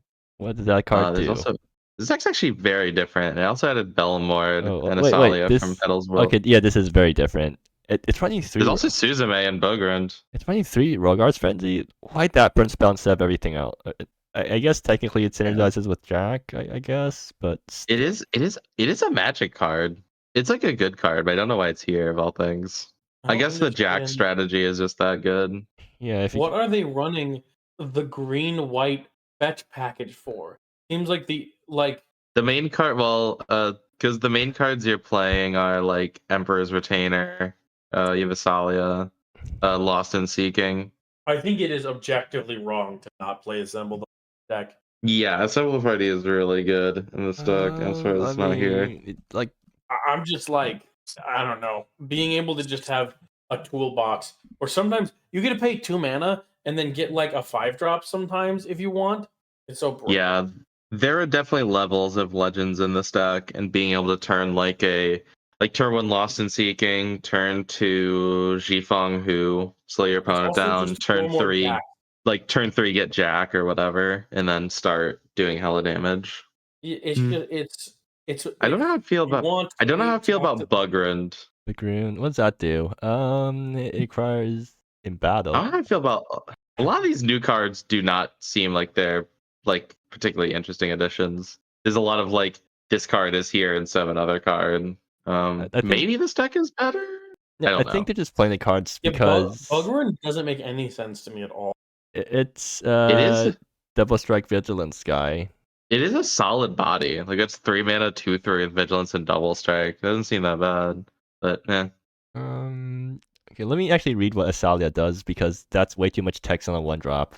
Okay, so it gets counters, it adds mana, and then it makes guys enter with count. Okay, but like, why are you running this in a Legends deck? It's a Mana Dork, right?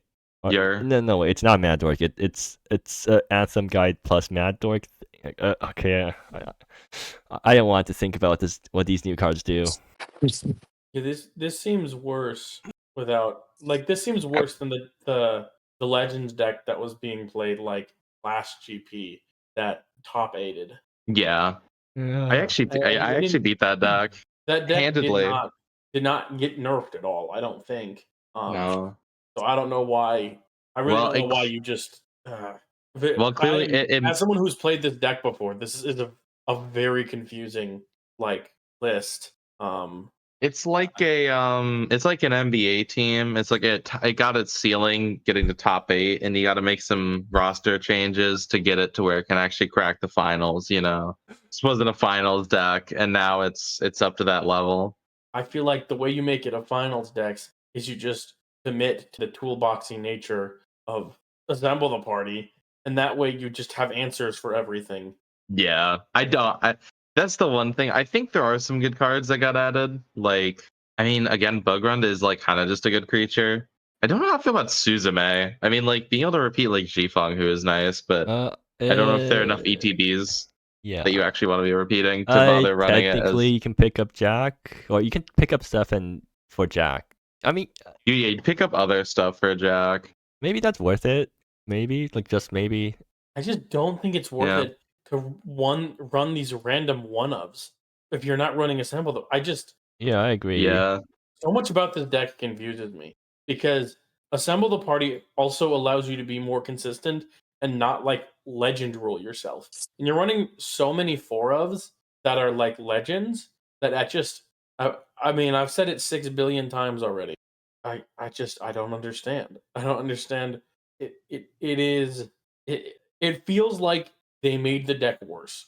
Like I don't really know what I don't think Bugrund is a good choice. I really don't. I don't think you're not running enough things that consistently in battle stuff. Wait. I just realized Insalia, well, you have like Insalia and Bowser, guys.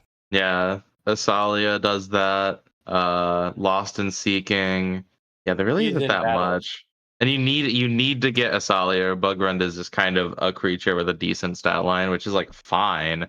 But it's the kind of thing that I think you only bother running as a one of. Like you would run it as a one of in an assemble package where you can be like, oh, I have Asalia and it's doing what I need Asalia to do.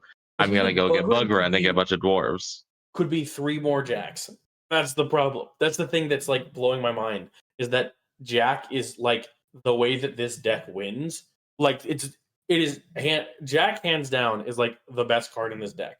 And the fact that you're just not like building your deck to be like the best it can be with Jack is just I don't get it. Wait, I just realized. So this deck is not running the Assemble tutor package, but is running the Blood River Sea Shrine as tutor targets from their fetch lands. Yeah, I mean, Blood River is a good tutor target. I don't know if it's really good in this deck because Jack gives your board haste. Like, I just don't think this deck is winning without a Jack on board. Yeah. At least not consistently enough. And so, like, you don't need a haste giver, Neon, really. Do you think it's ever worth making your mana base worse? Just have the Blood River Sea Shrine as fetch targets in your Legends deck? Depends on what colors your Legends deck is. If you're going like, I don't think it makes any sense here. You never want to have a tap land. Giving something haste might be significant. If you're running like insane 5-drops that could end the game that you could get with an assemble the party trigger, but you're not running big creatures like that would benefit off of this. Like best case scenario, you Blood River Bugrund, like that seems okay. You're swinging for 4, hasty for 3 mana and a tap land. Yeah, the attack trigger. Well, actually not attack trigger. It's a combat. Being a combat, so it doesn't matter what. And even then, that's only if you get Asalia. You need to have Asalia out, and even then, that's only gonna embattle like half your creatures. Plus, 8 of your lands are already. I don't know why you're running 3 Many Voice Tower and not 4. That seems crazy. I think you're running 4 of so many different legends, but having a legendary land in an aggressive deck is just too much. Apparently, I think we have picked this deck apart enough, honestly. Yeah. Okay, so I think we've arguably spent 2. We can end with something positive. So the deck is still running 4 Qs and 4 Queen Adderallies in the sideboard, which means it will still manage to wreck my ramp deck if I ever match up against it, even with the changes that you guys disagreed with, because they just bring in these guys and die. Still good. Like the Lost Thinking, the 4 Jacks, the Jifeng Fus. Like this deck is still going to win. I don't understand the decisions, but and we're also dogpiling, and a little blank is here to defend them. Okay. Yeah. Let's move on. Yeah. I'll give well, that's the last deck. I'll give 5 chili peppers for the creativity, just because I feel bad now. I'll give 2 crowns out of 5 for the differences. Nick, I mean, like you're giving it 5.5. Suzume could do good. Yeah, see, I don't I think searched up Goblin. That's way too low. Goblin This is. deck can still just kill you. Like, I just- even as much as we've kind of been dogging on it, there's still a really good base here. Jack is still a really good card. I think it's a similar thing with the Elf Ball. There's a lot of 1-for-1 removal, and you really only get an advantage if you manage to stack a lot of legends all onto the board at once. And I don't But think this it deck can kills do you that fast enough. better than elves can. Yeah, I This think is it's deck stronger It than needs needs less. elves. This deck needs less cards to kill you than elves does, Yeah, and it's faster I just- than I think that elves love is. some of the choices here. I think 5.5 is not a fair ranking. I think this deck is solidly a 7. I'll give it a 6. 6.5 at least. Anyways, that's solid decks. So looks like we took 2 hours to get through. What you said was a small GP. Yeah, we got It's a 9. small. Yeah. It was 19 decks. So Mhm. So we spent an average of around. I can't do math right Hold on. now. Help me. so 120 divided by 19. Just do 120 divided by I'm gonna- 20. That's easier that way. We spent about 6 minutes on each deck. That's not bad. That's Okay. a pretty long time, especially given how many of the decks that there were a couple repeats. We also yapped in the beginning and got distracted. That's true. It's very hard to just talk about MSEM decks for some amount of time. It's very easy to almost waddle like off into other stuff. Yeah, I like it. community I like how casual we are. Autistic people who like talk. Yeah, I think it's good. All right, my money on this GP. I think Aonganer is going to win. Are you willing to He's going to bet? get his first win. Are you willing to bet reputation points on it? Oh yeah, I'm totally willing to bet reputation points on this. As long as Aonganer doesn't like misplay, which I don't think he will because he's super familiar with this deck. He's been playing it for a long time in League, and I think he has a very good shot because the deck itself is very, very strong, especially with latent potential. And there doesn't seem to be that many counters running around against, like, not many sideboards are particularly teched against it, except like Silver. My randomly. money is on Luis Scott Vargas, this GP. Good answer. Good answer. I'm all in on Reed Duke personally. Imagine if we actually got an Uh, MTG Pro to join one of our GPs. Dude, we I had have some have sea Swift stock as back well. in the past. Yeah. Yeah, but not I have now. this fantasy in my head where I'm like, I sell a book or something, and I'm like this popular author, and somehow that equates to me getting on Shuffle Up and Play, and I make the professor play real life proxied MSE. Really, you're looking I- for fame for the right reasons. Truly. And I'm like, all right, here's the big red deck. Yes, here is your conjure board. It will I feel like. I think that would ruin the format somehow. I think we'd get like 500 people would join the server. That'd be And great. it would be Oh. like a mess for a couple months. I would warn everyone. Well, not everyone. I'd warn all of the mods before this happened. Well, no, if we Um, get 500 You would people, warn the populace of the server. Just Wait, like before that happens, though, we need to like get some really bad decks on deck lists. no, before that happens, we need to like get some season promos because once we get 500 people, I don't think I'll ever be able to get another season promo the Toho anymore. ratio will go way down. Yeah. Yeah. Wait, does that mean there's gonna be like 100 season promos every season if there's like that many people? Well, I'm sure things It- would change if we became actually like Yeah. a in the real- hypothetical world where Neon Blue becomes a successful author, gets on Shuffle Up and Play, and convinces the professor to play MSEM, maybe the GPs will get a little bigger. Yeah. Dude, imagine it's set submission season. You're part of the council. 500 people have joined this month, and they all have a set that they really want to put in. They're all garbage, but you have to review them. They all have no custom Magic experience. It's so fake. All the They're sets all look like 27. horrible. 27 flavor sets. Yeah, 27 beginner sets. What's the submission deadline or what's the submission requirements for participation? Played, I believe it was like you See, have to play 20 matches across 2 seasons. Okay, so they can't just join directly the month Which I before. am not. I'm unable to submit. I'm trying to think like 2 seasons. So that's 6 Did I months, play- or no, that's 8 months. You need to be in the server for at least 8 months before you can submit sets. Well, couldn't you just grind League But you super had hard? to have played. Hold on. Did I play a game last season? Did I play a match? Hold on. I gotta figure this out because if I didn't, that sucks. Let me just double check the This submission would be requirements. Okay, you also checked. Season 26, Lagos. Is that one friend here? Oh, I did. I played. Neon, you can just use it's- submiss. Oh my in god, chat. this was my chat. this was my bullshit ass 100 card fucking Aethermancer's Familiar deck. God, that deck was so fun. And you played like Commanding Princess pre-nerf. Oh my goodness. Yeah, I think I actually did very well with this. How did I do with this? I went 2-1. Neon, go to bot spam and then just do $ submiss. $ submit. Submiss. Submiss. Just go to bot spam. You can like see us all typing it before you. Yeah, what I just done. Oh, only 75. Gosh, must be tough. Yeah, I haven't been playing too much. Wipe the sweat from my brow. I'm not the getting the right word, the least tenured or the person that's played the least in the last 2 seasons. Okay, I've only played 9. Weren't you planning on submitting this season? Durham? No, it's not DRM. I have been grinding out sets as of recent. I've gotten done with. No, it has not been released to the public yet. It is a remake of Tim's Nightmare, which is. Yeah, I was gonna be like, am I allowed to say the words Tim's Nightmare? Yes. I love the set symbol for this set. Play in season 26, so we're good. Do you have a link for the set so that at least the stream isn't showing like just a static image right now? Oh, what do you mean? Do you have a Egg Hub link? Nope, not yet. Okay, cool. I'll just Egg Hub will work. I'll just like randomly scroll then to keep. I'm gonna be so for real.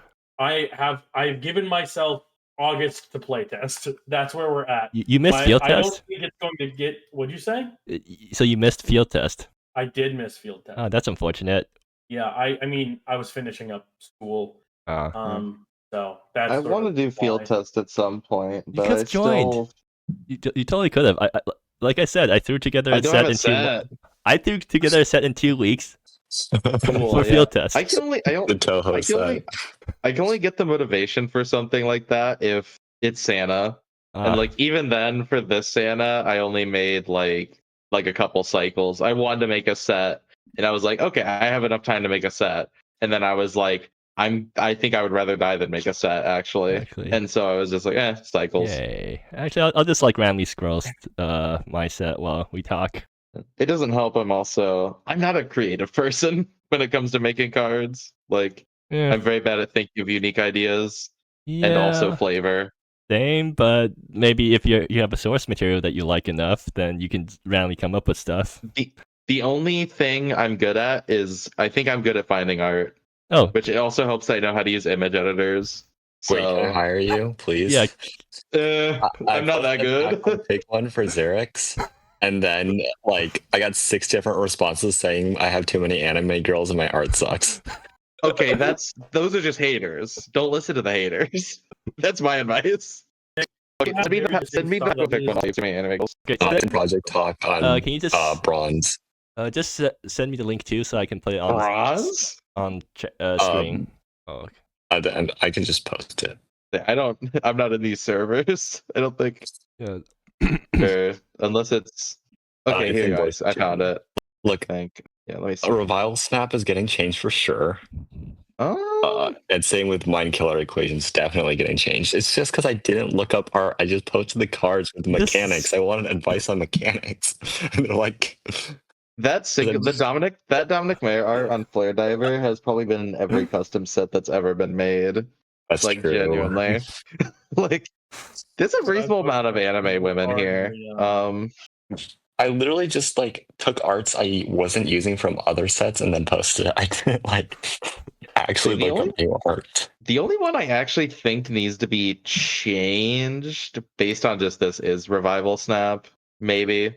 But like I think Mind Killer Equation, I think it looks neat.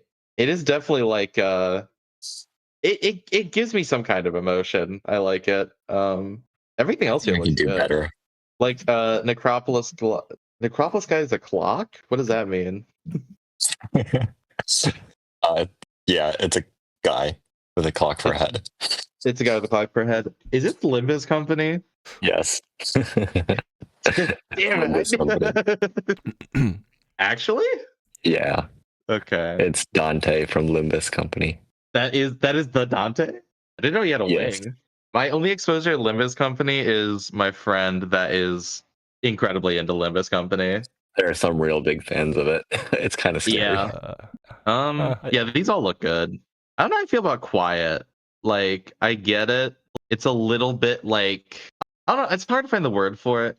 Like, the only word I think of is like, it's a little too artistic, I guess. Like, something about like the little like circle and the lines on top. It's a little like, I think it's actually also canon art. oh, if it's canon art, then never mind. Because if that Yeah. means something in the canon, then that's the thing. Like, I don't know this franchise at all. No, I mean, it's Magic the Gathering canon art, I think. Really? Yeah, I think it is. Because the artist does a lot of Magic the Gathering art. Let me look up this person. I don't think it is. I mean, they've done Secret Lairs, Kellogg's Loops, but unless they're doing it under another name, it isn't. Because they've done a couple of those, but this is a different I know. style, anyways. Because those ones are a lot more like. There's I don't know also if the word Tim's Nightmare preview for us, a common. Wow. Ooh. It's reviewing Alright. again. Tim Nightmare. Okay, so It's actually Lucid not gonna be buffs called that. future modal It's gonna be spells. called, it's gonna be Interesting. called either it's something Fantasia. Might just be Fantasia. But like it's still a work in progress, but we're gonna have it done by August 31st. Is that the next due date? Yeah. Okay. 2 months. Less than 2 months. But I believe in myself. Okay, and with that, I should probably end the stream now because my computer is probably about to blow up. Hopefully, we did not mess. Laptops. Daydream. Yeah, hopefully we did not mess up sorry, the go stream ahead. this time. So yeah, let's just everyone say goodbye. Bye, everyone. Bye. Bye. Hopefully, heard a little chat. Say Daydream.